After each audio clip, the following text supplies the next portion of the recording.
All right, so a little bit of mobility. So I wanted to start video one with what I deem as the two most important mobility moves. Primarily also the two things that I try to do every day.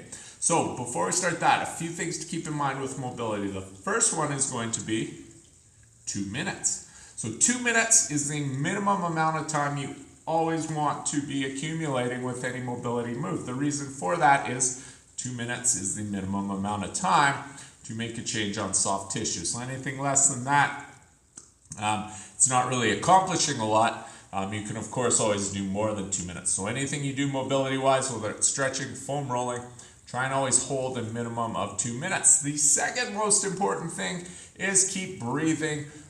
We tend to, especially when something's really tight, we tend to hold our breath and clench up. The problem is every time you clench up, all your tissue clenches up as well. So you're trying to get it to start moving, but you're constantly just holding it tight and contracting. It's not going to make any moves. So big deep breaths anytime, especially when it gets really uncomfortable. Just keep breathing through it.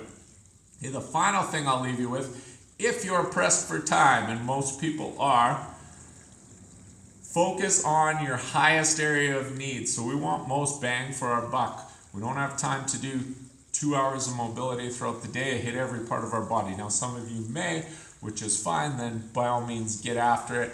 I try and condense it into small little chunks.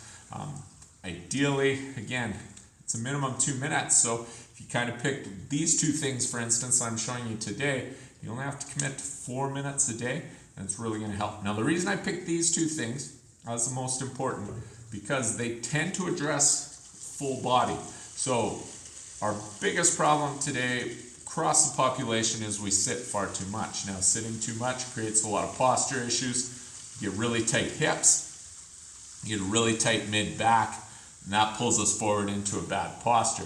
That also starts to cause issues with shoulders, with necks, low back pain, knee pain. It all starts to get related to that bad posture from sitting all day. So these two things are going to address, one, just hip tightness and opening up the hips. The other thing they're going to address is just spinal alignment and trying to open up muscles around the shoulders, allow those shoulders to drop down, allow our spine to find that neutral position. Okay, so the first one, my favorite, is I refer to it as the wedge. It's essentially just dropping down into the bottom of a squat position. So most important thing, we want good squat mechanics. So weight is back on your heels, knees always pushing out as you come down. We don't want to be dropping in. Okay, so weights on your heels, knees pushing out. Two most important things. Now, this little piece of plumbing pipe is fantastic because it gives me something to hold on to. So if you don't have a piece of plumbing pipe sticking out of your wall at home, first off, good for you.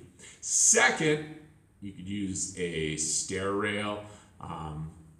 I often at home in my basement, I use just one of the basement posts. So anything that kind of just gives you a little bit of balance. I actually don't use this a lot to support myself in the bottom of that squat, but what it does do is it allows me to focus more on working through tightness issues in my hips because I don't have to think about just balancing in the bottom of that squat position.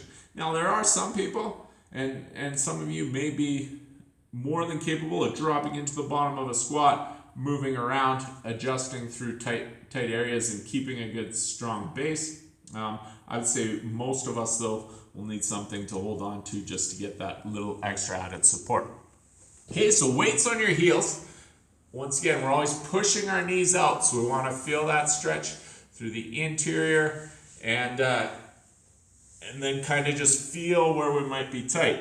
Now in this bottom of that squat, once again, my weight's back on my heels, so I'm not sitting up on my toes, trying to drop all the way down. The other thing I'm thinking about is lengthening my spine. So I'm trying to stay tall, trying to keep pushing my head up through the ceiling and just getting a nice flat back there. From there, you can kind of rock back and forth and just start to kind of play around and feel. You might have tight ankles. You might start to notice. So if your ankles are tight, just kind of keep working that, pushing your knees forward.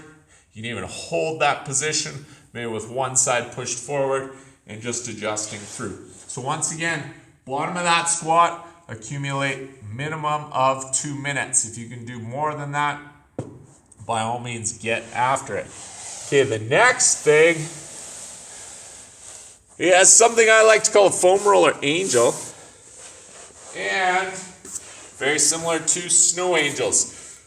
So foam roller is the piece of equipment you want for this. If you don't have a foam roller, just stick to the wedges for now, and I'll give you something right at the end as an exercise. If you don't have a foam roller, you can do wedges and this little exercise. But the purpose of the angel is to get you into a perfect posture position and then start to open up your shoulders from the top position.